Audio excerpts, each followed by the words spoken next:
He kept her secret for nearly 2 decades until now. Trevor Engelson has finally broken his silence, revealing the explosive reason Meghan Markle allegedly forced him to erase every trace of their past, including their entire wedding. In a story buried for 19 years, new revelations suggest their marriage may have been more than love. It may have been strategy. Was it all about a green card? Why did Meghan demand silence just before stepping into royalty? And what else has been wiped from her past? Stay with us as we expose the chilling details of the secret Meghan never wanted you to hear. Before we continue, please hit the like button, subscribe to the channel, and turn on the notification bell for updates. What if the Duchess the world came to know through royal handwaves and charity speeches had a buried past so deeply concealed, not even wedding photos survived? What if that past wasn't erased by chance, but by design? It begins not in the grandeur of Windsor Castle or the cameras flashing outside Buckingham Palace, but in the soft glow of a beach resort in Jamaica. The air was filled with salt, and the scent of tropical flowers blended with anticipation as guests, mostly from Hollywood's lower echelons, gathered to watch a rising actress wed a man whom many believed would be her forever. That man was Trevor Engelson, Meghan Markle's first husband. The date was September 10, 2011. The wedding, small but lavish, seemed like any other celebrity affair. But what unfolded in the years after, how that entire chapter was systematically wiped from the public record, raises chilling questions. At first glance, their love story was a simple one. A Hollywood producer meets a beautiful, struggling actress. They fall in love, they marry, they go their separate ways. But simple stories rarely require erasure. Rarely do they require every trace of their existence to be scrubbed from media databases, wedding planners' portfolios, and the memories of former friends. It wasn't just a breakup. It was a vanishing.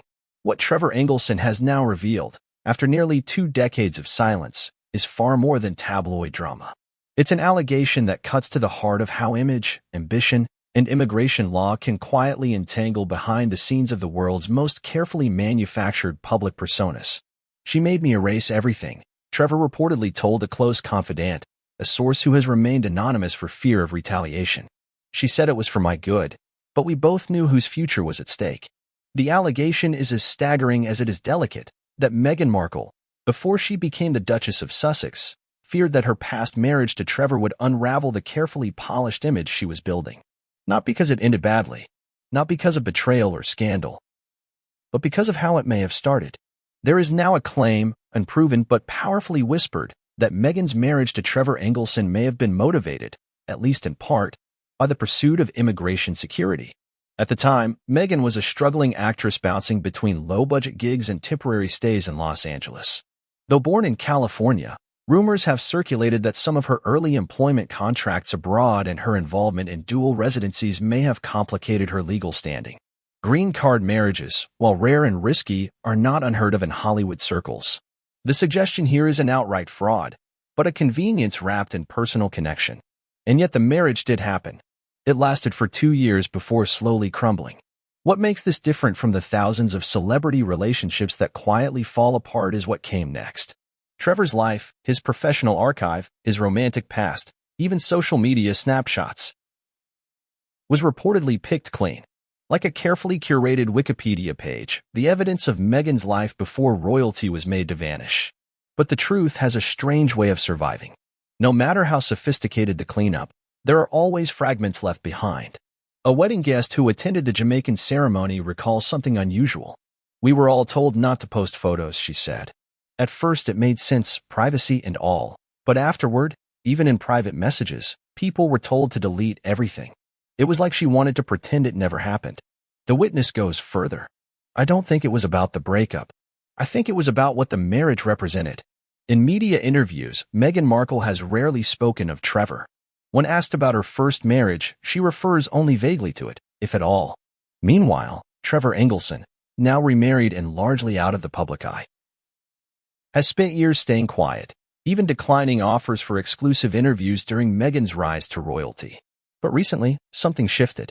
Sources close to Engelson say he grew weary of watching his name circulate in press reports that painted him as a footnote, or worse, a mistake. When friends encouraged him to finally speak out, he resisted, until a draft memoir, circulating among industry insiders, reportedly contained passages suggesting their marriage wasn't as straightforward as the public was led to believe. That's when, sources claim, Trevor decided to clarify some things. In private, he described being caught between affection and strategy, recalling that Meghan had a way of always being 2 steps ahead, especially when it came to her image. She was incredibly careful, he's quoted as saying. She always knew what she wanted to be seen as, and what needed to stay in the past. This new chapter of revelation doesn't emerge from bitterness. It emerges from frustration, according to those around him. Trevor has not filed lawsuits. He has not shopped tell-all interviews to tabloids. Instead, he has quietly talked with people who knew both of them during those years, allowing the record to breathe again. Those people are now beginning to share stories, not for profit, but because they believe the truth, however inconvenient, matters. As this video unfolds, we will take you step by step through the marriage that disappeared, the allegations of an immigration arrangement, and the high-stakes decisions made by a woman who would one day sit beside a prince. Was Meghan Markle's first marriage truly about love? Or was it a stepping stone, one that, once crossed, had to be buried?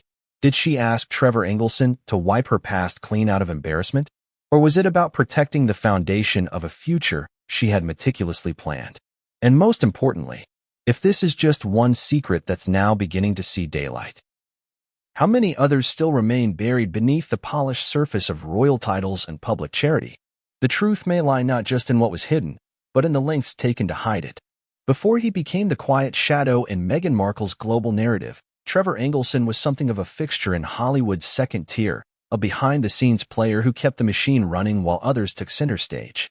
For years, his name floated through the entertainment industry like a familiar, respected whisper, a producer with ambition, hustle, and just enough charm to make things happen. But long before his marriage to a future duchess was erased from public memory, Trevor had already carved out a name for himself, one built not on royalty or scandal, but on persistence and quiet success. Born in Great Neck, New York, in 1976, Trevor grew up far from the flashbulbs of Los Angeles. His early life, by most accounts, was stable and rooted in middle-class values. He wasn't born into the industry. There were no famous parents, no inherited legacies to lean on. Instead, he worked his way through the system the old-fashioned way, through grit, networking, and relentless pursuit. After attending the University of Southern California, where he studied journalism, Trevor's interest shifted toward production. His time at USC put him in close proximity to aspiring filmmakers, writers, and talent agents. Hollywood's gravitational pull was inescapable. His early career wasn't glamorous. Trevor began as a production assistant, doing the grunt work that ambitious newcomers often do, fetching coffee, running errands, staying late long after everyone else had gone home. But those years laid the foundation for what would become his professional ethos: stay quiet, stay reliable, and eventually, people will notice. By his late 20s, Trevor had become a producer with a solid network. He co-founded Underground, a management and production company that represented writers, actors, and directors. His name began appearing in trade publications, not in headlines, but in the fine print. He was making things happen, even if no one outside the industry knew his face. It was around this time that Trevor met Meghan Markle. According to those close to them, their first encounter wasn't some red carpet spectacle or dramatic film set moment. It was quiet, intimate, real. Meghan was a struggling actress at the time, hustling between auditions and part-time jobs. She had just started to land small roles in television shows and commercials, but nothing that paid the bills consistently. Trevor, by contrast, had already found his footing. He wasn't a household name, but he had stability and connections. What drew Meghan to Trevor, friends suggest, was his calm presence and industry access. What drew Trevor to Meghan was her drive. She wasn't just another aspiring actress waiting for a break. She had a sense of purpose, a burning intensity that could fill a room. The two clicked almost instantly. Their romance developed organically, without the fanfare that would later surround Meghan's relationships. For Trevor, this was a woman who matched his ambition, maybe even outpaced it. For Meghan, this was a man who could open doors, who knew the language of Hollywood and had the power to make things happen. Their relationship was marked by deep affection in the beginning, but also by a subtle imbalance. While Trevor had the means and the contacts, Meghan had the hunger. She wasn't content to be just another struggling actress. She wanted more. Much more. Friends from that time recall conversations where Meghan spoke openly about her dreams, not just of being a successful actress, but of being someone who mattered.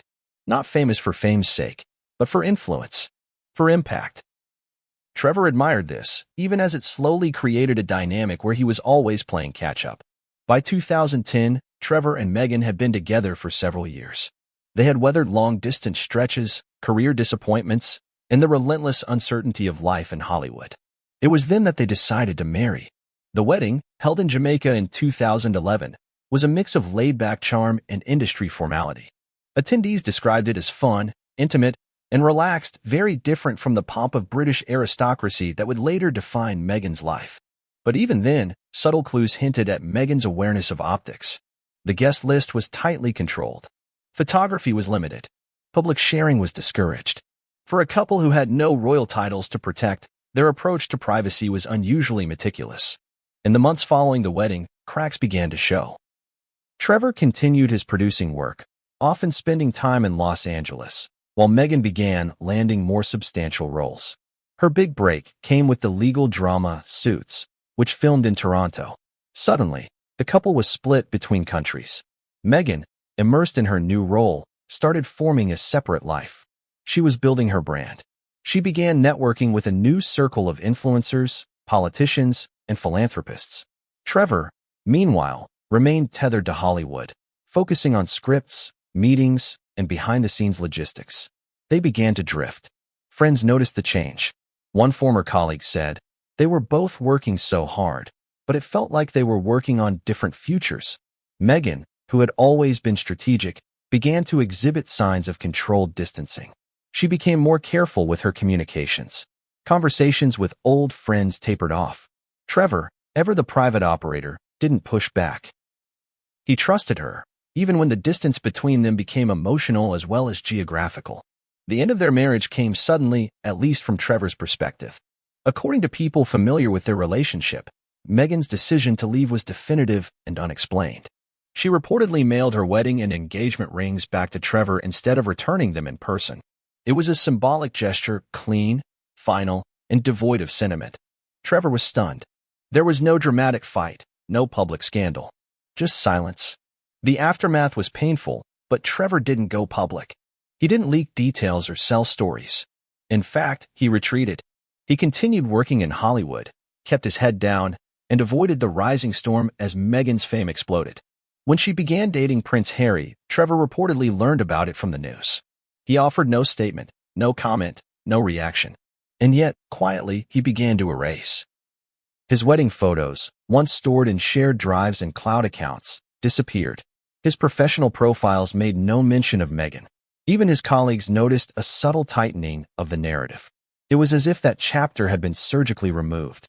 Clean, professional, complete. Why did he do it? That question lingers at the heart of this story. Was it an act of self-preservation? An effort to protect Meghan's ascent? Or was it, as some now claim, the fulfillment of a direct request, an erasure carried out not out of love or loss, but out of obligation?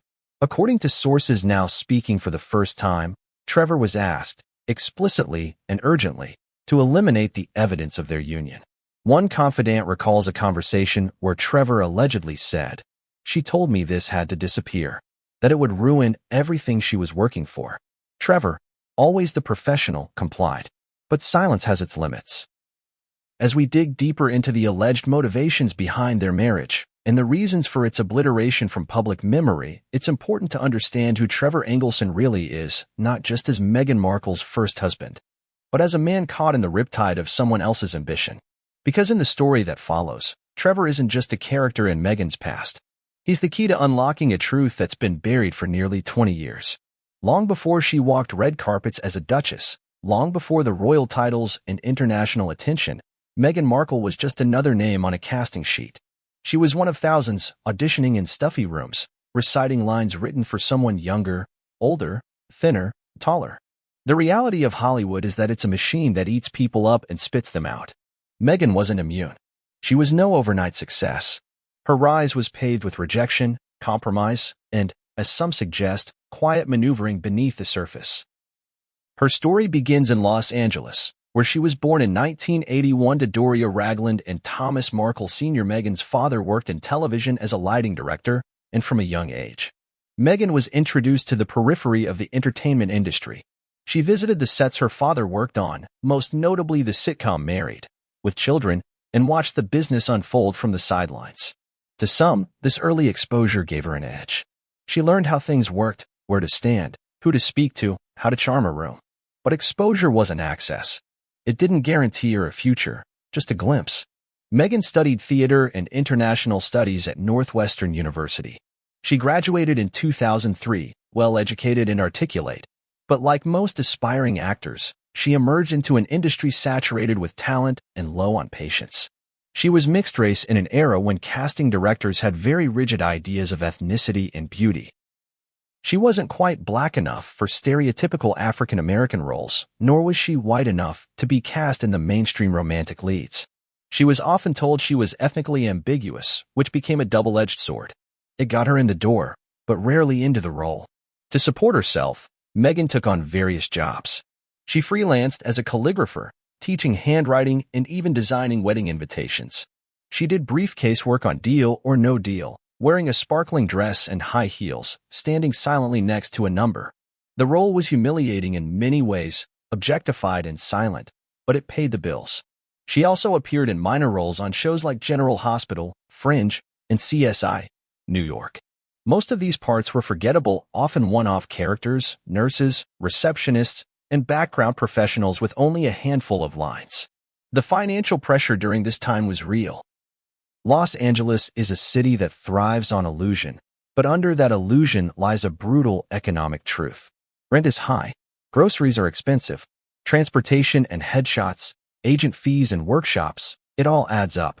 Meghan lived frugally, sharing space with friends and couch surfing during rougher patches. Though her father reportedly helped her in the beginning, their relationship became strained, and Meghan prided herself on becoming self-sufficient. Yet her visa status wasn't something often discussed publicly. Though she was born in California, rumors have long circulated that some of her early jobs involved working overseas or in Canadian productions that complicated her residency and employment documentation.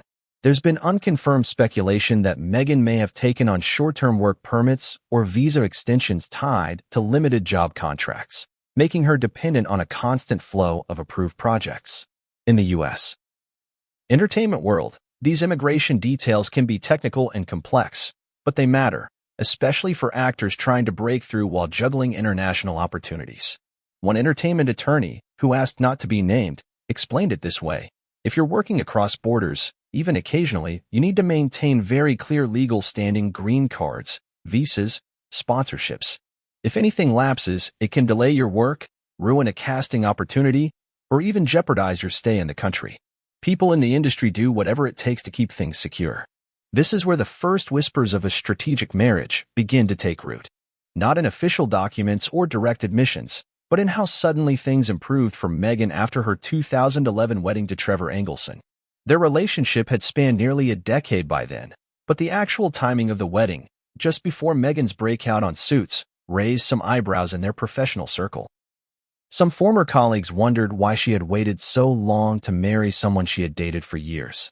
Others noticed that after the wedding, she suddenly seemed more stable, less anxious about future gigs, and more confident about long-term career moves. Was it love? Almost certainly. But was it also a form of security? That's where the allegations become more serious. Those who knew Meghan during this time describe her as incredibly calculated, not in a malicious sense, but in a strategic one. She planned everything. Her wardrobe was deliberate. Her social interactions were filtered. Her online presence, from blog posts to social media, was crafted with precision. She was always looking forward, never backward. And when it came to legal documentation, immigration status, or even tax filings, she was obsessively private. One former acting coach recalled a peculiar moment in 2010, just before Meghan landed her role in Suits.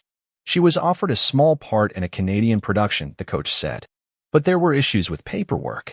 I remember her saying, "This is why I need things locked down. I can't afford delays." Not now. I didn't think much of it at the time. Now, looking back, it feels significant. Hollywood is no stranger to green card marriages. While rare and fraught with legal risk, such arrangements have been whispered about in producer lounges, casting trailers, and gossip columns for decades. Typically, they involve someone marrying a U.S. citizen for the purpose of securing permanent residency. To be clear, no evidence exists that Meghan Markle's marriage to Trevor Engelson was fraudulent. No charges have ever been filed. No legal inquiries were opened. But the speculation lingers, fueled by the secrecy surrounding their relationship's dissolution and the near-total erasure of its existence. What makes this erasure so unusual is not just that it happened, but how comprehensively it was executed.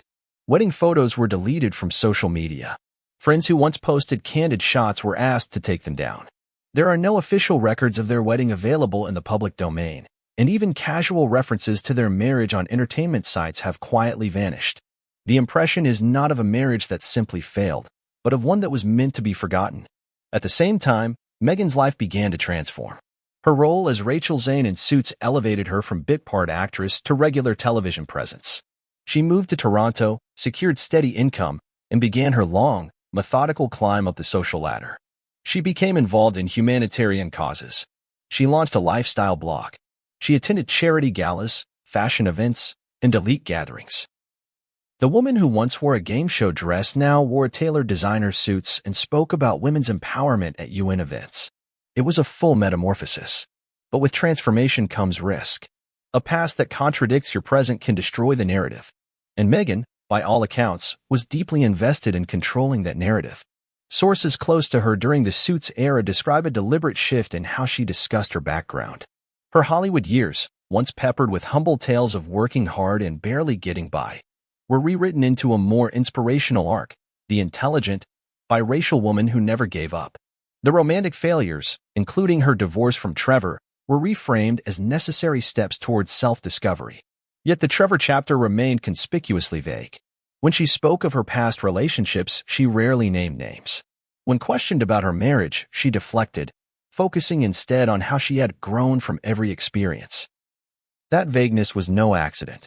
It was the product of intense image control, according to two former PR consultants who worked with Meghan during her Suits rise. Both requested anonymity, but their recollections are strikingly similar. Meghan was, in their words, hyper-aware of how details from her personal life could affect future opportunities. She wanted to be taken seriously, not just as an actress, but as a brand. One consultant remembered Meghan saying, "I don't want to be remembered for who I married. I want to be known for who I became." That statement, noble on the surface, takes on a different meaning when examined in the context of what happened next. As Meghan moved closer to the world of royalty, meeting Prince Harry, entering the British press cycle, navigating protocol, she didn't just step away from Trevor Engelson. She removed him, erased him, and according to sources, she asked him to help. What Trevor did in response, and why he remained silent for so long, is part of a broader story that stretches beyond failed love.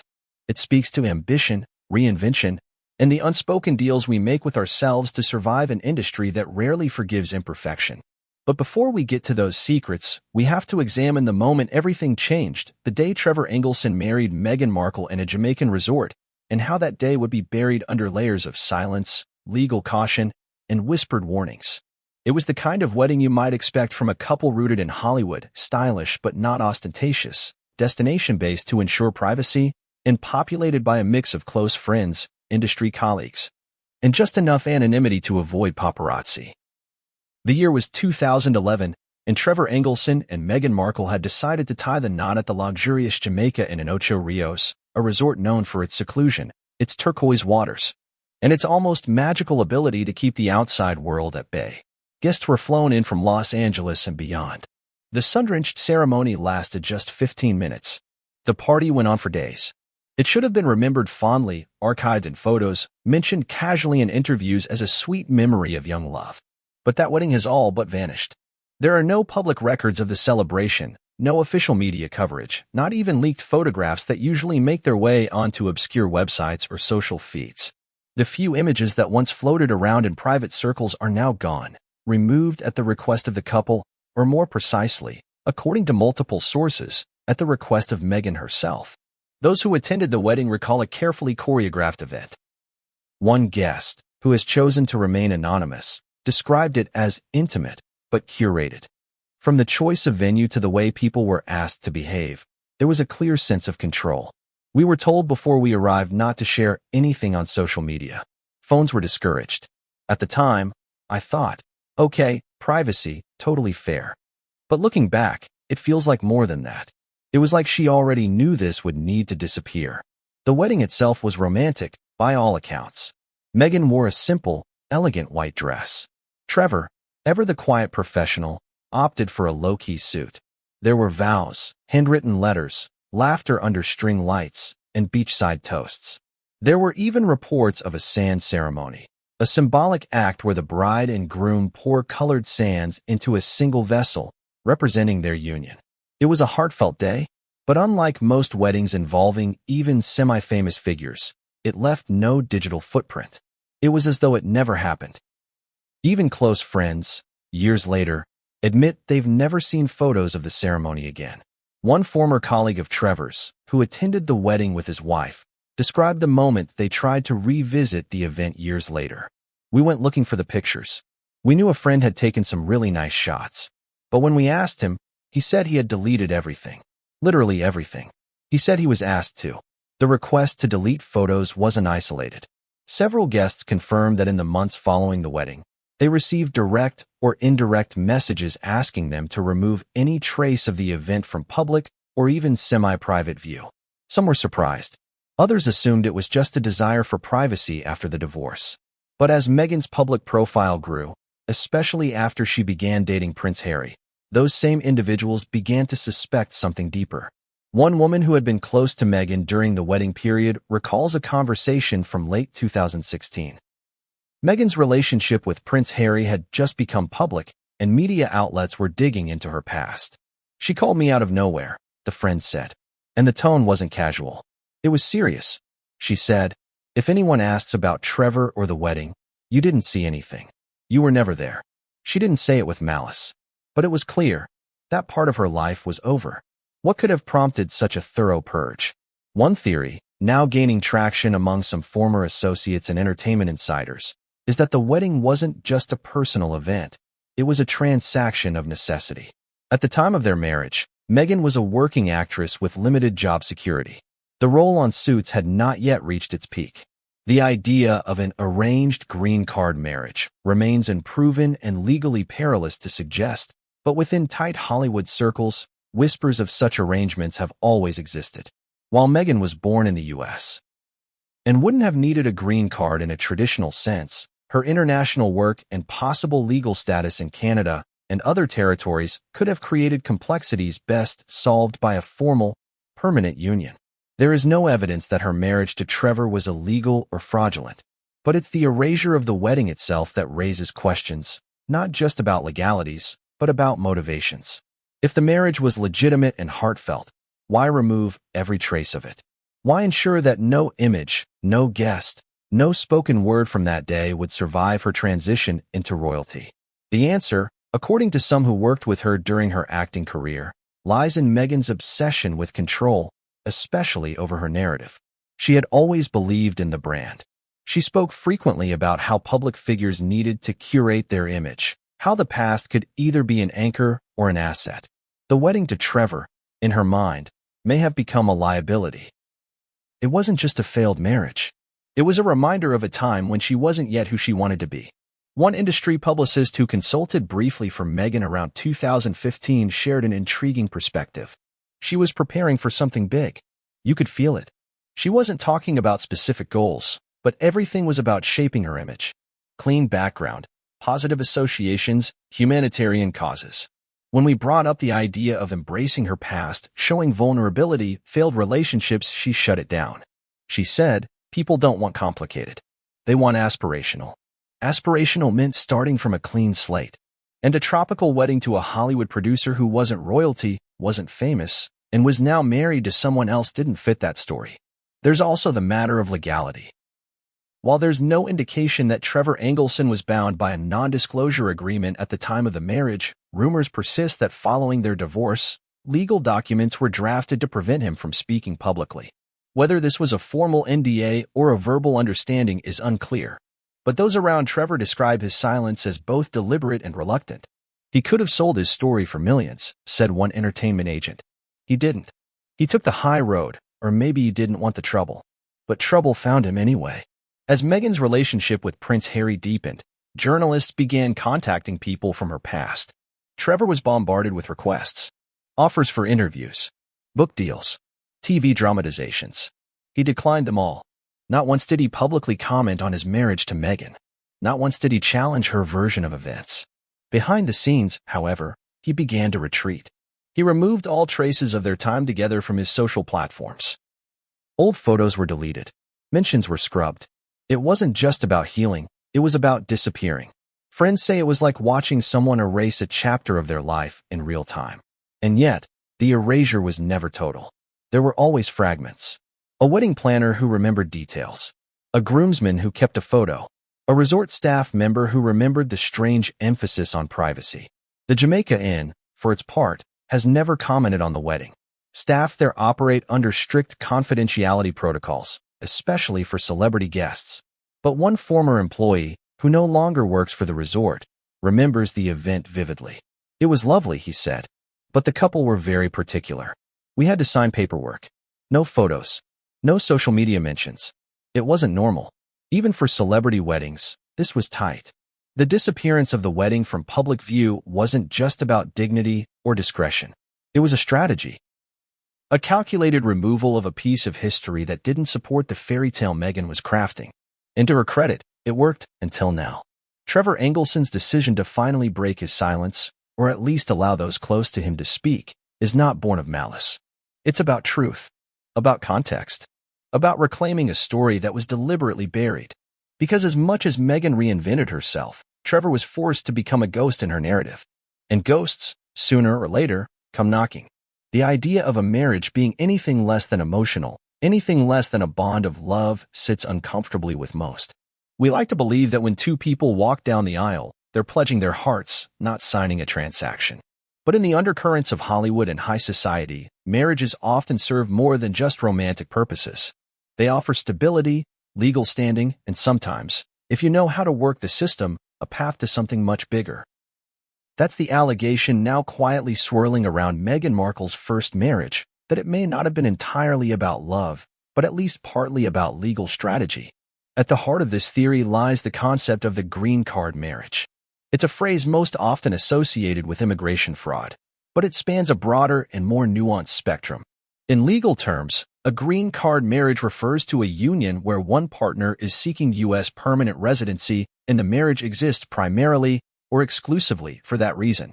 It's a federal offense if proven fraudulent. But there's a gray area, one many public figures and private citizens have navigated discreetly, when a marriage serves dual purposes: affection and paperwork, companionship and convenience. Legally permissible, ethically murky. The allegation, in Meghan's case, doesn't center on U.S. citizenship. She was born in Los Angeles, after all, but rather on career-boosting legal benefits tied to cross-border work. At the time of her marriage to Trevor Engelson in 2011, Meghan was just beginning to secure work on the television series Suits, which was filmed in Toronto, Canada. This meant prolonged stays in another country, recurring work permits, and a need for uninterrupted access to international employment. While Meghan's U.S. citizenship would normally protect her, it's been speculated that her work status in Canada was complicated by previous short-term employment in Europe and the lack of a full-time contract prior to Suits. Immigration lawyers familiar with entertainment law explain how this can become an issue. Actors who bounce between countries often face challenges, one attorney told us, under condition of anonymity. Even if they're U.S. citizens, working abroad means having to constantly renew temporary residency or business visas. It's costly, time-consuming, and if a production company doesn't want to handle the paperwork, they'll cast someone else. But if you're married to someone with dual citizenship or stable legal connections, or if you're seen as someone with a permanent legal foundation, like a spouse in the U.S. with a strong financial and residential record, suddenly you're a more appealing hire. Enter Trevor Engelson. By 2011, he was a known figure in Hollywood, not an A-lister, but a respected producer with ties to major studios and networks. He had business assets, consistent employment, and, importantly, a legal reputation that offered stability. Their marriage came at a critical moment. Meghan's career was moving, but just barely. She had landed Suits, But the series was not yet a guaranteed success. In such a delicate phase, any disruption, like a delay in work permits or travel restrictions, could have cost her the role. One source, a production manager who worked on a pilot Meghan film just months before her wedding, recalled a peculiar detail. There was some talk about delays in getting her paperwork done. She was supposed to shoot abroad for a few days, and suddenly she was off the list. No one said why. Then, 2 weeks later, it was all resolved. And that's when I heard she was getting married. These kinds of anecdotes don't constitute proof, but they create a pattern, small ripples that point to a deeper undercurrent. Could Meghan have seen marriage to Trevor as a way to solidify her standing, not emotionally, but legally and professionally? One of Trevor's former associates recalled a tense exchange between Meghan and a legal consultant at a dinner party in Los Angeles. They were talking about contracts, visas, and all that. Meghan said something like, "I'm just so glad it's handled now. No more scrambling." It struck me as odd because most newlyweds talk about romance or honeymoons, not immigration logistics. In the context of that conversation, it's easy to see how some have come to believe that her marriage served a dual function, love and leverage. Adding to the suspicion is what happened after their divorce. Once Meghan and Trevor split, Meghan didn't miss a step. She remained in Canada, working seamlessly on Suits, and quickly immersed herself in political and humanitarian circles. She traveled frequently, gave interviews, and began rebranding herself as a lifestyle guru and advocate. She was no longer the actress hustling for roles. She was a presence, an image, a brand. And she did all of this while navigating international travel with zero legal mishaps. No visa drama, no canceled events due to paperwork issues, no delays. One immigration analyst we spoke with said this was highly unusual. Even for someone with U.S. citizenship, international career development requires clear legal planning. To maintain that level of activity, you either have a top-tier legal team working full-time, or you've arranged your life to minimize friction. Meghan, reportedly, had done both. Trevor's silence on the matter has been equally intriguing. Despite being the one person who could publicly deny the green card marriage theory, he has never done so. Not in interviews. Not through public statements. Not even through subtle suggestions via social media or press proxies. For years, he said nothing. And that silence, in the court of public opinion, sometimes speaks louder than words.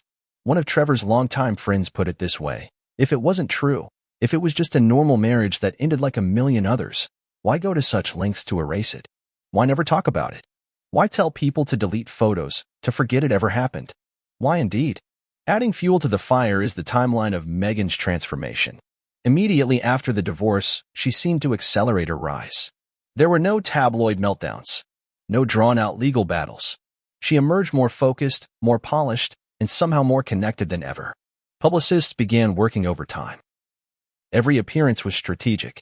She was photographed with political figures, charity heads, fashion elites. She was everywhere, but only on her terms. It's this total control that continues to unnerve critics. Because if Meghan had nothing to hide, why bury her wedding so completely?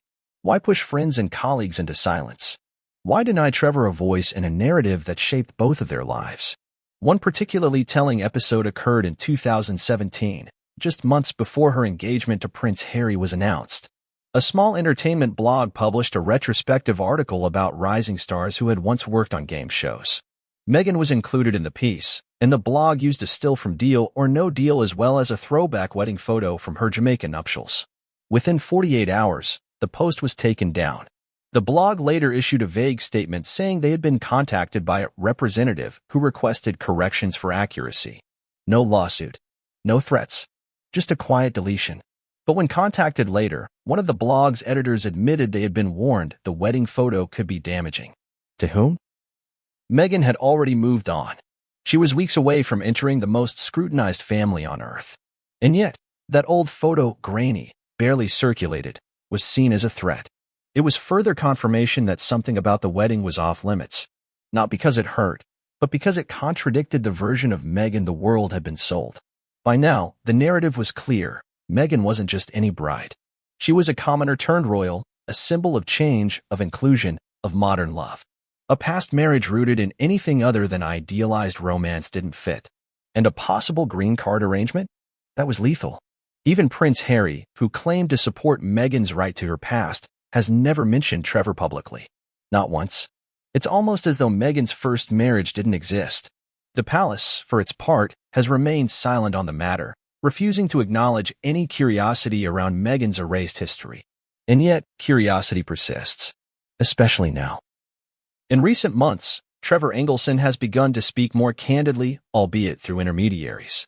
He hasn't accused Meghan of wrongdoing. He hasn't confirmed or denied the green card theory.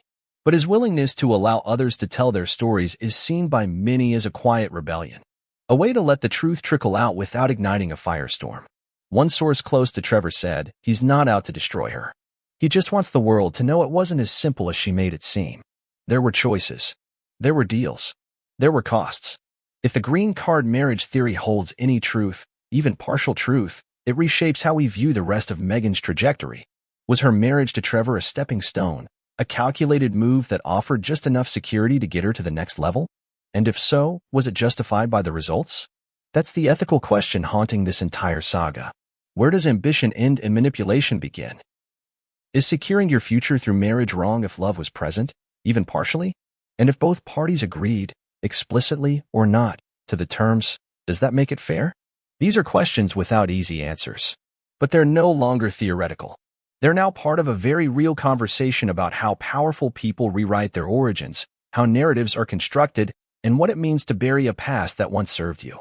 Meghan Markle may never publicly address the green card allegation. Trevor Engelson may never outright confirm it.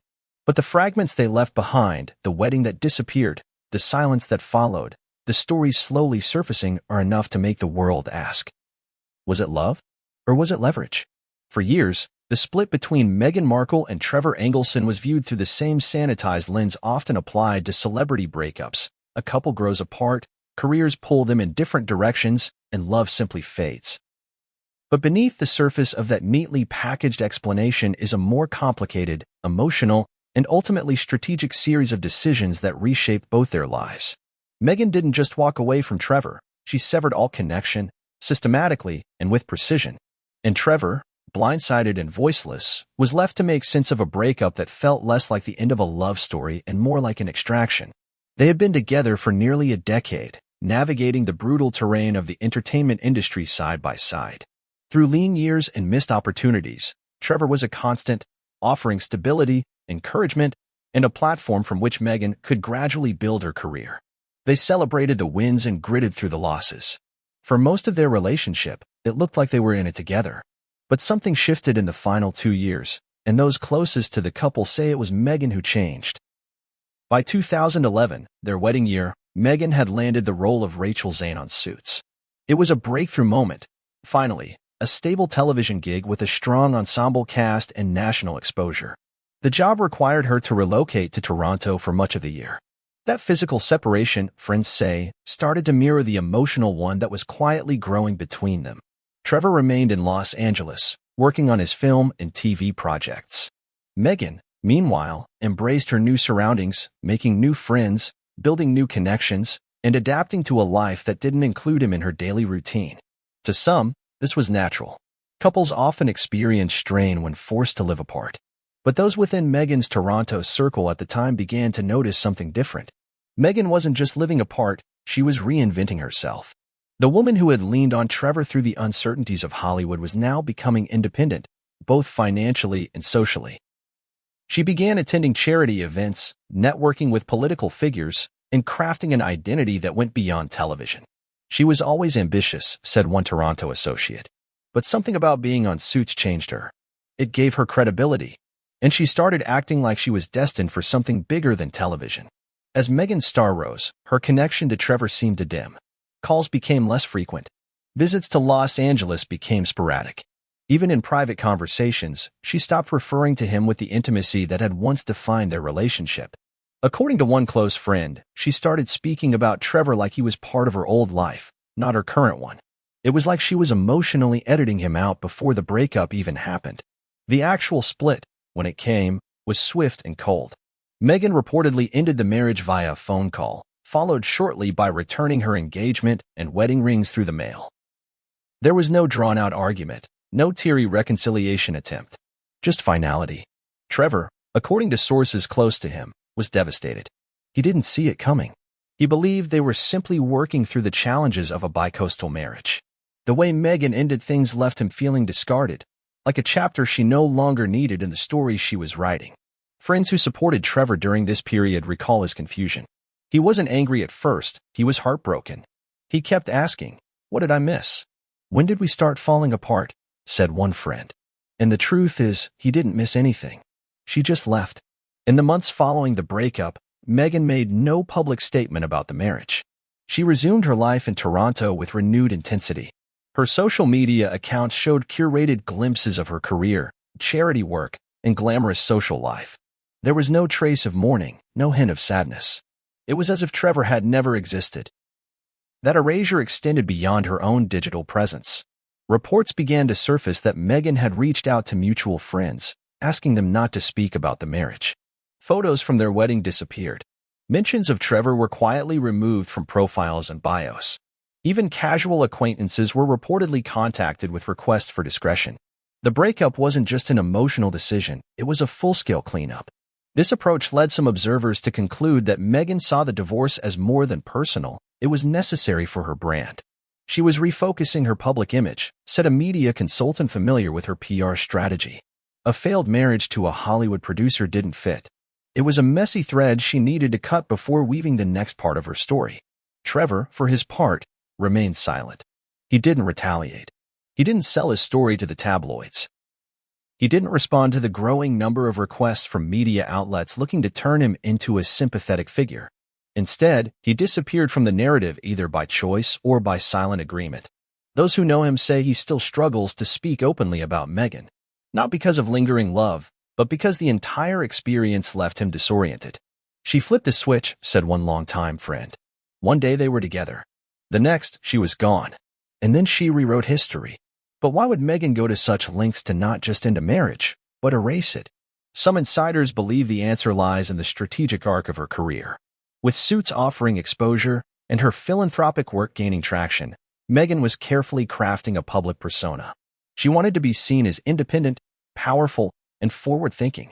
A failed marriage, especially one rooted in Hollywood and littered with emotional complexity, clashed with that image. She needed a clean origin story. One where she was the protagonist, undistracted by baggage. And then there was the royal factor. By the time Meghan met Prince Harry in 2016, her slate was already clean. Her blog, The Tig, though still active, was curated. Her social media reflected positivity, empowerment, and poise. There was no public record of emotional turmoil, no baggage in sight. When her relationship with Harry became public, media scrutiny intensified. Tabloids dug into her past, trying to uncover skeletons. But there was little to find. Her breakup with Trevor had left no public footprint. Her past was locked down. This spotless image helped her navigate the royal initiation process. While the British press eventually pounced on her background, accusing her of ambition and opportunism, there was no visible scandal to exploit. No ex-husband selling interviews. No dramatic divorce filings. It was as if she'd emerged from the ether, fully formed and ready for royalty. But the silence surrounding Trevor didn't last forever.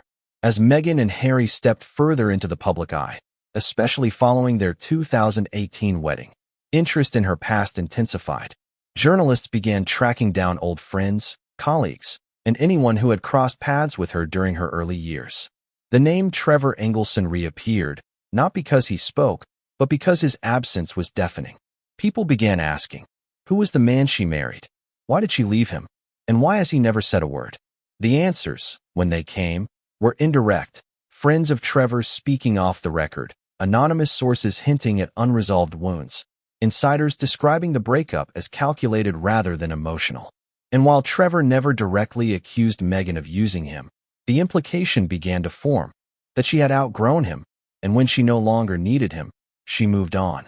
One former friend of the couple summarized it brutally: he was part of the foundation. But once the house was built, she didn't need the scaffolding anymore. This perspective, while harsh, helps explain the swiftness of the breakup. Meghan didn't leave with bitterness. She left with finality. There were no public spats, no rumors of cheating, no financial disputes. It was the cleanest possible cut. And that's what makes it all the more chilling for those who knew them, because clean endings often hide messy motivations. In the years since the divorce, Trevor has rebuilt his life.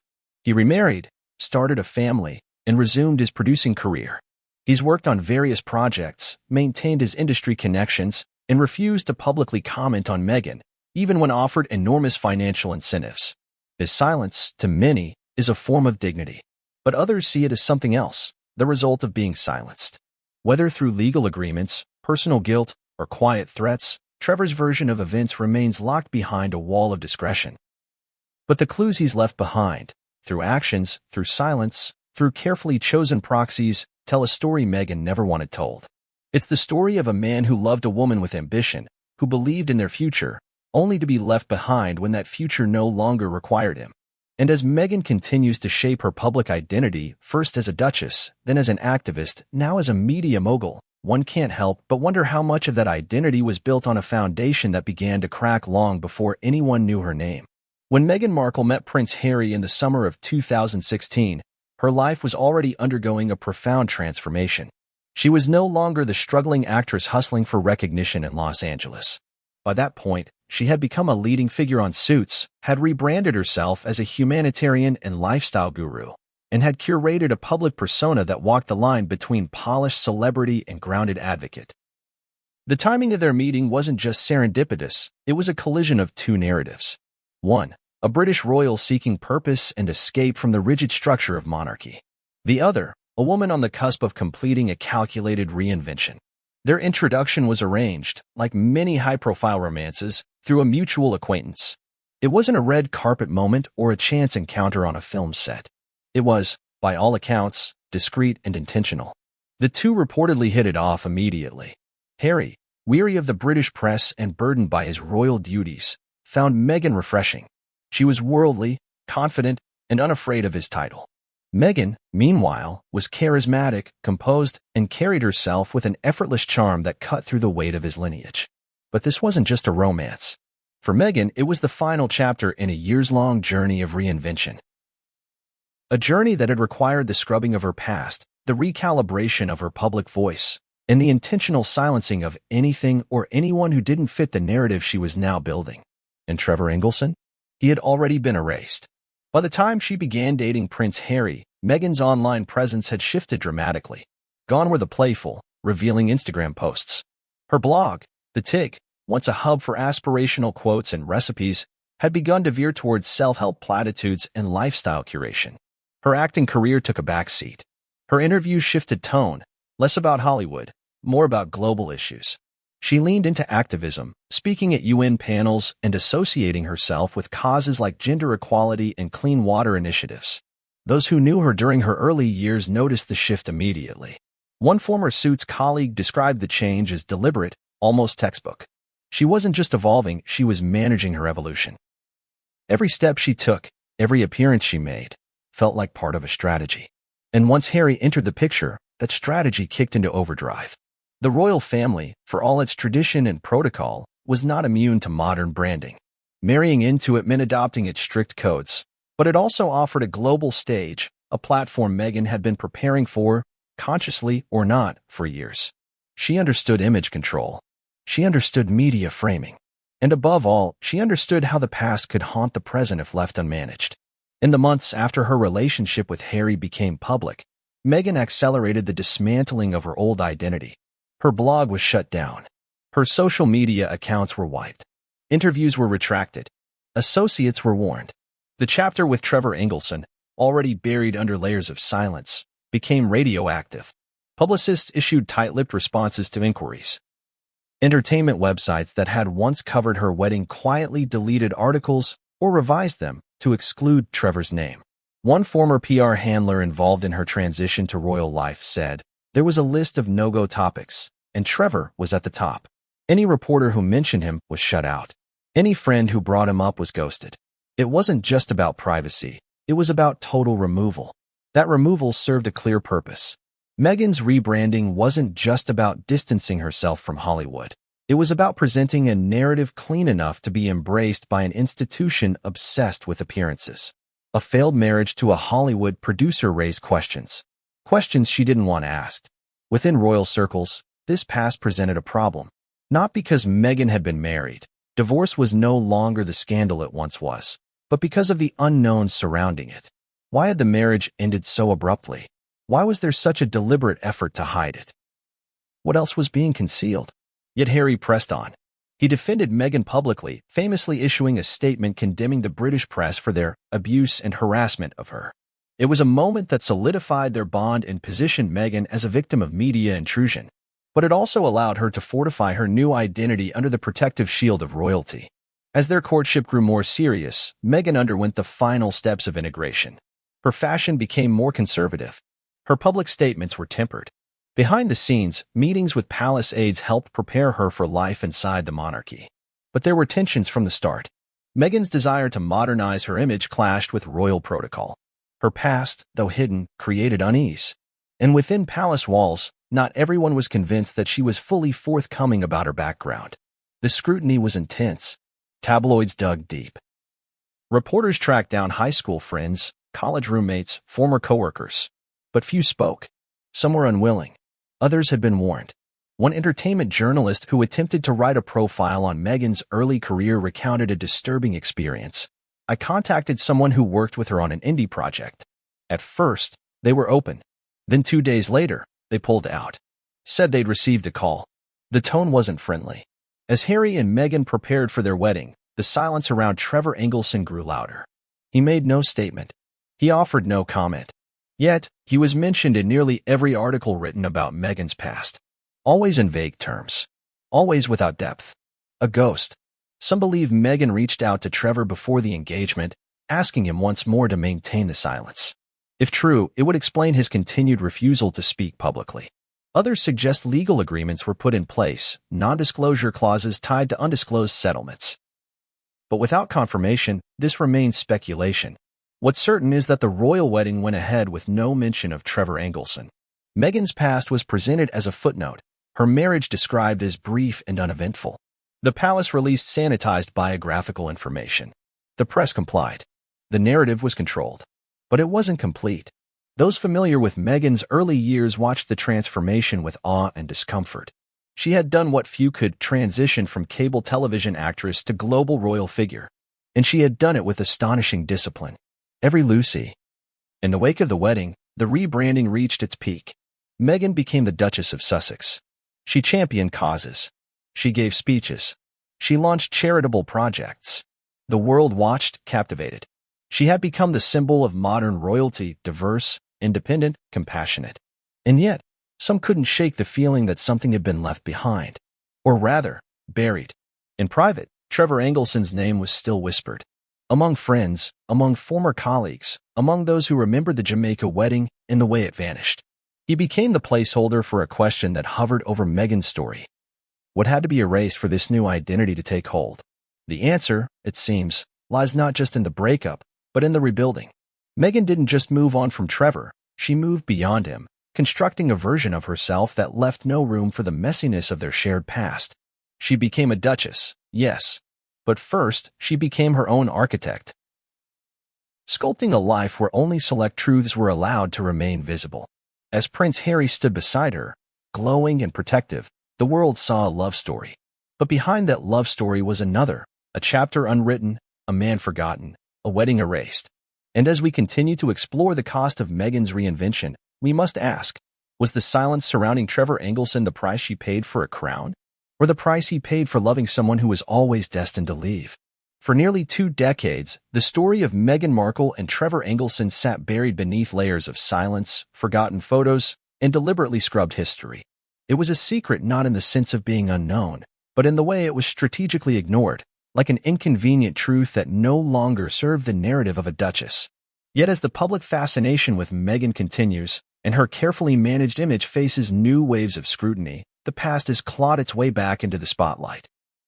And now, the 19-year-old secret of a wedding, a marriage, and the alleged reasons behind it is not just relevant again. It's central. Why does it matter?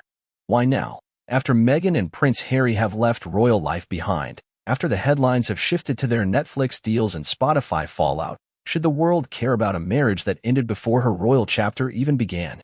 Because the truth about that marriage, what it was, why it ended, and how it was erased, holds the key to understanding the broader transformation of Meghan Markle. Not just her personal evolution, but her public strategy. Her ability to curate, to control, to rebuild. And in that strategy lies a much deeper story, one about ambition, manipulation, image control, and the erasure of anything that doesn't align with the constructed ideal. Trevor Engelson, once a fixture in Meghan's life, became a void. His presence was so thoroughly scrubbed that casual observers barely knew his name. When they did, it was only in passing. He was a ghost in her narrative, a vague mention of a previous marriage that carried no weight, no emotion, and certainly no detail. But Trevor's recent willingness to allow insiders to speak, to open the door just a crack, has reignited interest in that missing chapter. The more people learn, the more they begin to question how much of Meghan's current image is based on selective truth. This isn't just tabloid fodder. It's about trust, transparency, authenticity. In an age where public figures craft personal brands with the precision of political campaigns, the authenticity of those brands matters. Meghan has built hers on a foundation of empowerment, resilience, and moral clarity. She's positioned herself as a champion of women's rights, a voice for the voiceless, and a victim of institutional forces, whether royal or media-based, that tried to silence her. But the story of her marriage to Trevor, and the extraordinary efforts made to erase it, suggests a far more complex dynamic. If Meghan truly believed in vulnerability as strength, if she truly believed in rising above hardship, why has this chapter been buried with such force? Why not acknowledge the marriage for what it was, a formative experience that ended, like many others, in personal growth? Why the relentless effort to remove its existence from the public record? Because, some argue, it wasn't just about a breakup. It was about what that marriage represented. To acknowledge Trevor Engelson is to acknowledge the possibility that Meghan's early rise was not entirely organic, that she may have leveraged personal relationships for stability, that the marriage, according to those now speaking out, had components that were transactional, that it possibly provided legal, financial, or professional support at a time when her career was not yet secure. In short, to admit the truth about Trevor is to open the door to an entire version of Meghan's origin story that she has worked tirelessly to eliminate. One of the most compelling reasons the secret matters now is because Meghan's public role has evolved beyond acting or even royalty. She is a global figure, a brand.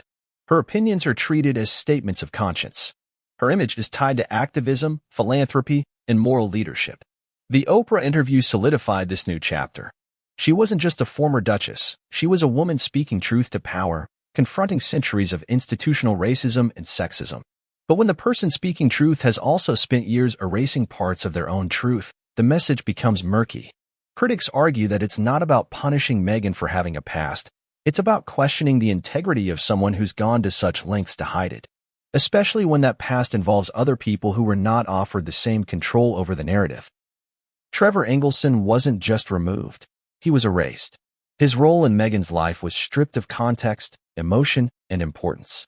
And when people are erased, they often become symbols of what we choose to hide and why. For Trevor, the silence was initially seen as respect. But over time, it began to feel like complicity, like he had been part of a cleanup crew for a campaign he never signed on to. And while he never signed NDAs, never gave interviews, and never tried to cash in on Meghan's fame, those close to him say the silence came at a personal cost. There's something deeply painful, one friend said, about being made to feel like you were never part of someone's story, especially when you were once everything to them. That pain, for Trevor, has now transformed into quiet resolve. Not revenge, not publicity-seeking, just an insistence that the truth, however inconvenient, deserves a place in the story. But the implications stretch beyond Trevor. Meghan's narrative has been wielded as a weapon. In the public sphere, she has positioned herself against institutional injustice, whether from the palace, the media, or the public. She has spoken of being silenced, misunderstood, and attacked. And much of that may be true. The scrutiny she has faced is undeniable. The racism, the misogyny, the double standards, all of it is real. But so is the fact that she has silenced others, that she has curated her past with surgical precision, eliminating people, places, and events that didn't match the image she wanted the world to see. That contradiction, the victim who has also acted as censor, is what makes the 19-year secret matter so much now. In a world increasingly built on curated identities, authenticity is the currency of trust. And when people sense that a public figure has manufactured too much of their image, they begin to doubt everything. Meghan is now experiencing the consequences of that doubt. Every charitable initiative, every podcast, every speech is now viewed through a more skeptical lens. People are asking not just, what is she saying, but what is she hiding? And what she may have been hiding for 19 years is that the foundation of her rise was not just grit and determination, but careful manipulation. This does not mean her marriage to Trevor was fraudulent. It does not mean her activism is insincere.